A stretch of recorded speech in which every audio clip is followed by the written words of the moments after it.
So while Will decides how much of a therapy session this is going to be for him, That's well, how my actual therapy sessions go. It's like, okay, so this is what you're going to tell me, right? oh What happens when a media personality and a sex therapist grab a mic? You get Spill the Tea, where the tea is hot, the truths are unfiltered, and things sometimes get downright steamy. From sex and relationships to life's messy, hilarious, and shocking realities, Will Nash and Maria Orego aren't holding back.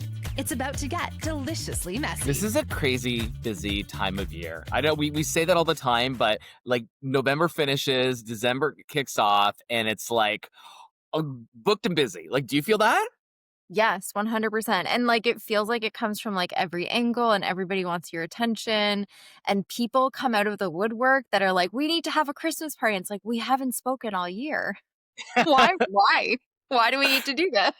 It is so true. And then it's like you have your group Christmas party, then you have your maybe your girlfriends or your boys' night guy friends Christmas party. Then Yeah. you have the one-on-ones with the ones that you are close to. I mean, I guess I'm speaking as an extrovert. Uh-huh. Maybe if you're an introvert, you're like, no, we have one party and that's it.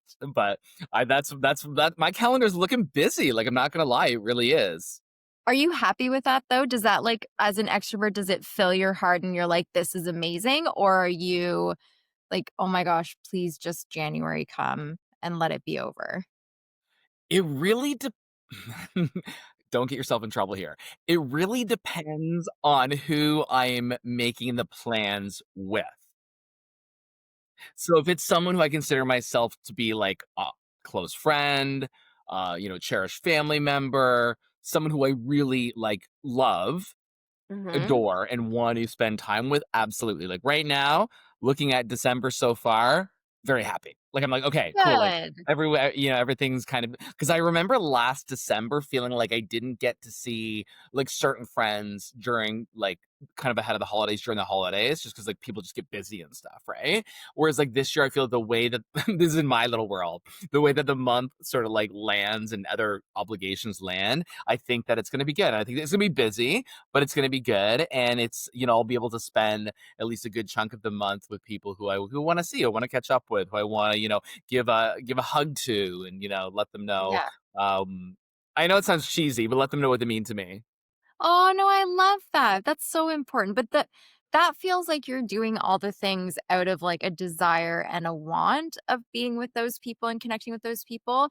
I think one of the things that I really struggle with over the holidays is the sense of obligation that a lot of us feel, or the sense of like expectations put on through, it could be family, friends, it really could be anyone. And that like pressure that sometimes comes from the holiday season of having to like get everything in and do all the things and take all the pictures, and then there's the wonderful disappointment if it doesn't happen, or if you choose to actually set a boundary and say no to certain things. um I'm more of an introvert, so when my calendar fills up, I get excited if like I'm with you, if like if there are things that I want to do with the people that I love and the people that I want to be spending quality time with. But if my calendar fills up with those like obligation events, I just want to scream. Listen, it's December. We ain't got no time for acquaintances. Right? But it's not even acquaintances though. Sometimes it's family, right? No, Sometimes I it's that know. that obligation of going to see Aunt Bertha that we always bring up, I know. um, that She's you have to iconic on this see. podcast, Aunt She is. Bertha. Aunt Yeah. Bertha is iconic. She is our, like, figurehead.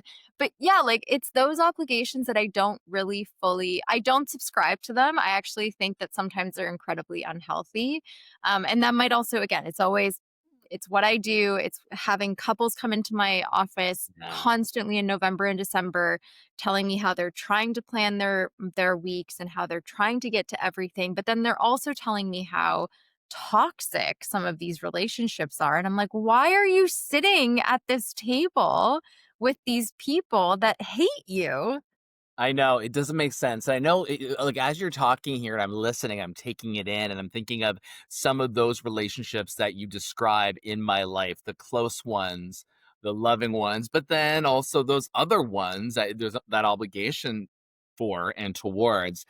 And I don't know if I've actually ever put it out like this on the podcast before, because we talk about the whole concept of like therapy and you being a sex therapist and Mhm. how important therapy is and to take away the stigma of therapy, which feels even so silly that we have to say this in 2025.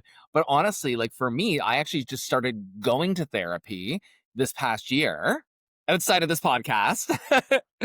I I was long overdue. I know that's something I shared with you off the podcast, and we'd spoken about that and sort of my process leading up to it. But I've been thinking about it, much like Thanksgiving weekend. I need to book an appointment following Christmas, and I also need to book a massage appointment following Christmas because I'll tell you this, and this is my whole point with sharing that little therapy tidbit is like I remember coming back from Thanksgiving weekend and feeling like, okay, there was no real major drama. There was no real major stress. I had a great time and Mhm. was happy to see everybody that I did. And I'm not going to just solely say I can put it on my family because, if they're seeing this, hearing this, whatever, like I'll probably pay for that shit later. However, my massage therapist was like, you are like, you're tense. Oh, wow. And it was, like, the day after I came back, and I was like, "Oh," like, 'cause and he's like, "You haven't been like this since I first started to see you over a year ago."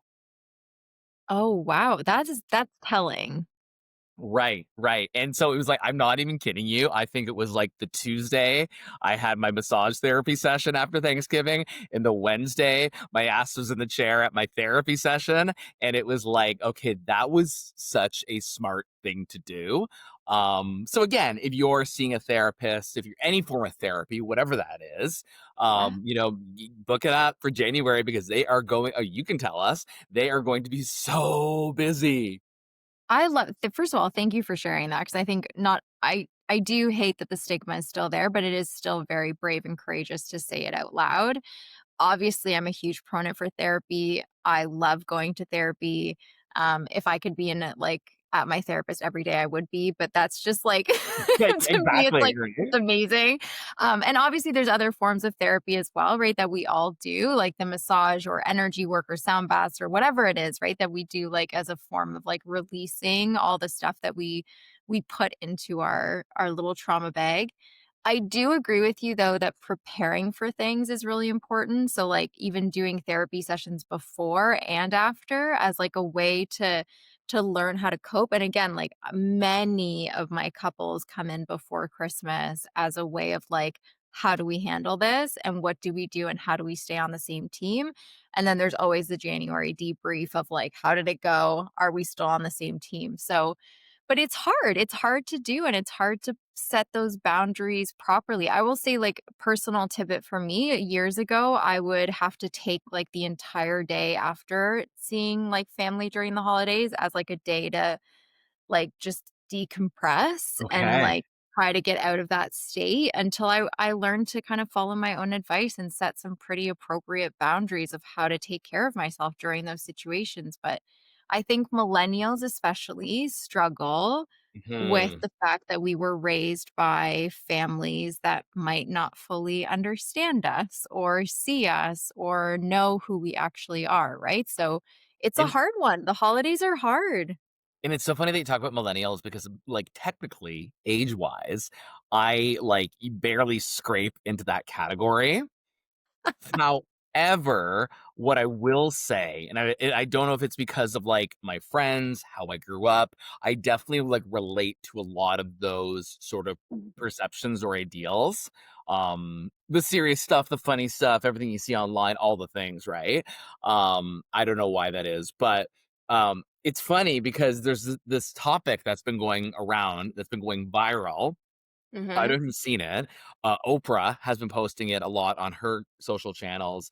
And I thought it was an important thing to talk about. We'll get to a question about it in a second, but it also ties in, probably not so coincidentally, around the holidays and this whole concept of family no contact and like Yeah. what exactly that means.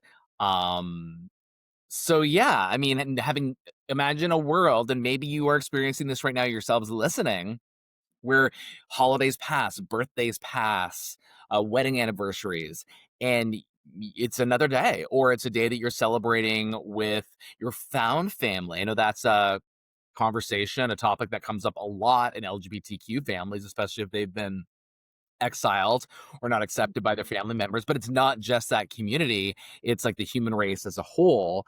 And anyway, I almost feel like I should just get to the question and then we can kind of dive into it from there. If you okay with that? Yeah, let's do it. It's a great question. So yeah, very excited. Okay. Hey, Will and Maria. Oprah's been taking over social media talking about taking space from family when the drama becomes a lifestyle. Drama becomes a lifestyle. Highlight that. And honestly, I felt called out. My mom keeps saying family is family, but every time I talk to her, I leave feeling like my soul got dragged behind a moving car. Is it actually okay to go non contact with your own family during the holidays, or am I being dramatic like she says? How do you know when distance is healing? And when are you just avoiding conflict? Oh my.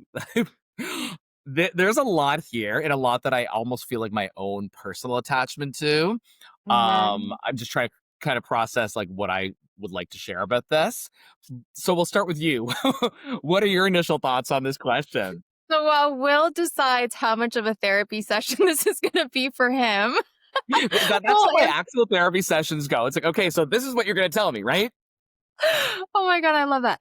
I will say, like, this one I think for me too, it weighs heavy on my heart because I think it's societally we are told like blood is thicker than water. Family is family. We show up for the people and all this kind of stuff. Now, while I can understand that concept, I think I have sat in my chair long enough to know that family can also be your number one abuser. And I know that people will come at me for that, and I know that there's a lot of therapists that even don't agree with that idea. However, if we put some of the behaviors that our families do to us, and, like, obviously this person's not gonna go into, like, all the like, the conflict or, like, The the issue. details of that, but sometimes if you just put them beside, like, a list of toxicity or a list of abuse or a list of, like, would you allow your partner or your friends to treat you this way? The answer would be no, and yet we let our family do it. And so, although I think that there is a huge conversation and a huge process to decide no contact with family, I'm not against it. Yeah, I mean, very well put, and I love the fact there that you bring up the whole thing of, well, would you let your partner treat you that way? Would you let a friend treat you that way? And just because they're family, a parent, an aunt, an uncle, whoever the situation may be involving, why does it make it any different? You know, and I think that for me, I've had some experiences with family members where you kind of realize that you're often making up excuses or feeling guilted into certain situations, and it's surrounding around, not in every case, but in Mhm, experiences that I've had around one family member, right? And you're just mhm, like, okay, wait a minute, why are we making all of these concessions for one person? And why is that one person making us feel like trash? Around a time when you're supposed to be celebrating and enjoying each other's company and the food and mhm, catching up and rekindling, relationships, right? mhm, And it took like even me, like, I'll just kind of put myself in here for a bit. Like, I feel like it's only been the last few years that I've gotten better at setting personal boundaries in some of my relationships. And it's always something that I need to work on and get better at, because I felt that not only was I feeling a certain way, seeing people who made me feel that way, mhm, it was also, sorry, like afterwards, it was mhm. also the lead up. Yes. And I again, I had something like that happen at Thanksgiving, and it was like, Mhm, I was by myself before I went to go visit a family member, and, like, literally, my sister had stepped out of her home, I was staying with her, and I was like, "Oh my god, why am I like, why am I feeling this way?" Right? And then I went, mhm, I did what I had to do, I returned, and I was like, honestly, it kinda takes, like, the rest of the day to recover, like, sort of thing, right? But and that's with the boundaries. You know what I mean? Like, that is with the boundary that we're talking about here. So I Yeah. couldn't imagine. I don't know if it's just like it hits you harder when you get older, or you just understand that, much of what you said, the whole concept of family is family, blood is thicker than water. But if you share your experiences, and not even like, yes, with a therapist, of course, important, go to therapy, but also like when I was having these conversations with close friends who are open to it, it was like, ok, and you always wanna say, like, "Listen, like, I'm not perfect either." Like, I've said No. some pretty shitty things too, Mhm. and I've done Yeah. some pretty crappy things. I'm not saying I feel like a lot of that was in response to the treatment. Mhm. Mhm. Um, with this question, though, you know what I mean? It's kinda Yeah. tying in what we're both talking about here. I think that, it's not easy to set those boundaries like we've been saying, but I think that if you can find a way to at least, if you're thinking about it, there's Mhm. probably a reason for that.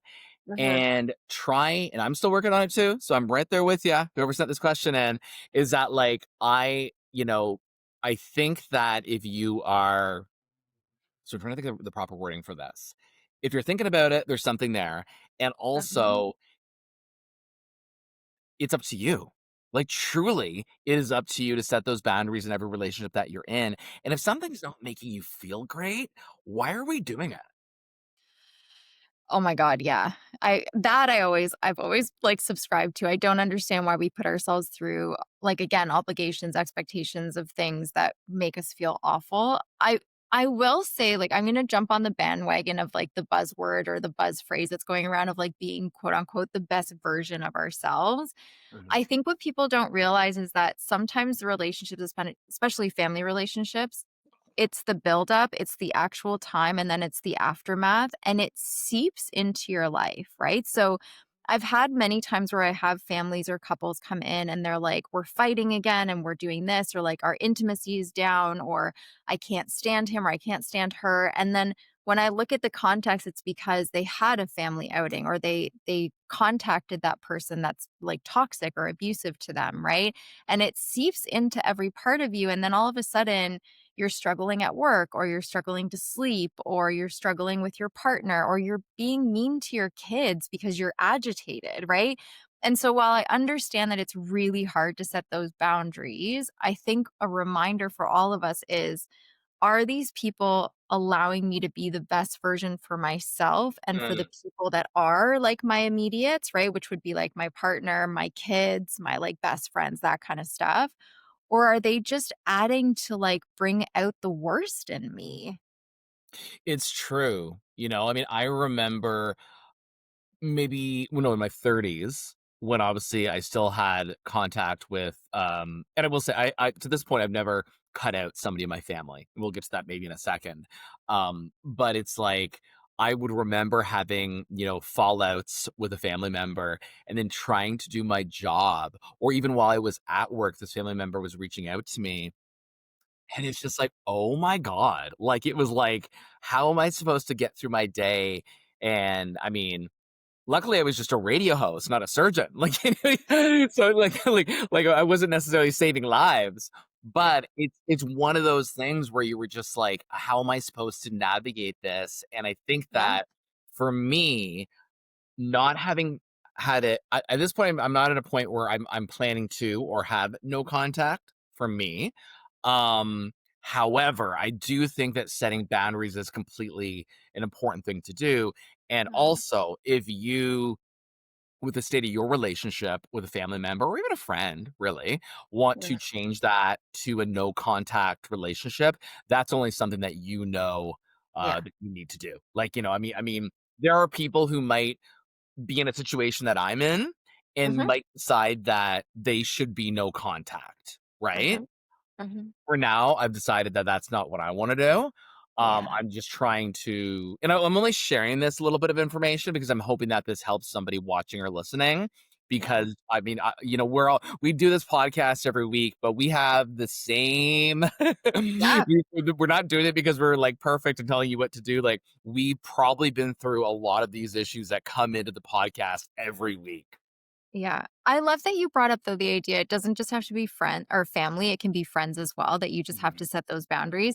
I will say, like, again, maybe therapist hat on for a second.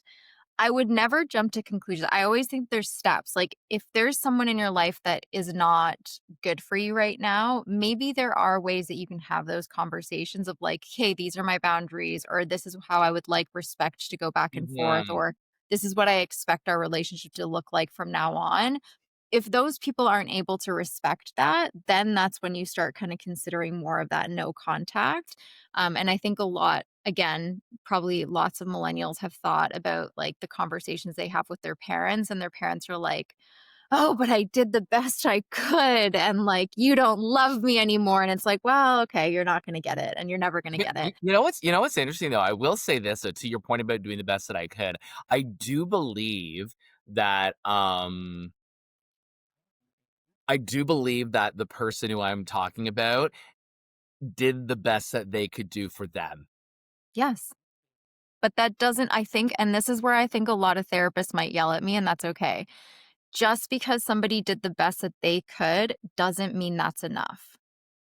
And I think that's important because that's exactly the same. That's what happens in relationships. When you say, I'm doing the best I can, great. That doesn't have to be enough for me, though. I don't Yeah. have to settle for what the best of you is for me. So even if our parents or siblings or whatever say, like, I did the best I can, great. And that's wonderful. That doesn't mean that it has to be enough for what I need for Yeah. my soul. Absolutely. And it's also that thing of acknowledgement, right? It's that thing of, being comfortable doing what you're doing. And it's not easy. But I think that Mhm. when you start to see, like, if you're thinking about no contact, you're thinking about setting more boundaries than what you have. I think that what you'll realize, at least this is what I realized, is that like you're going to look back at that and you're probably not I'm not speaking toward to the no contact, more towards the boundary setting. I Mhm. think that you're going to realize, man, like, why didn't I think about setting these boundaries before? I know Yeah. that in some ways the concept of setting boundaries can even be kind of cringe when you hear people say that, Uh-huh. or unsettling because you don't want to feel like you're pushing off a parent, even if they put you through hell, right? Like, you really don't wanna Yeah. feel that way, like, if you're a compassionate person.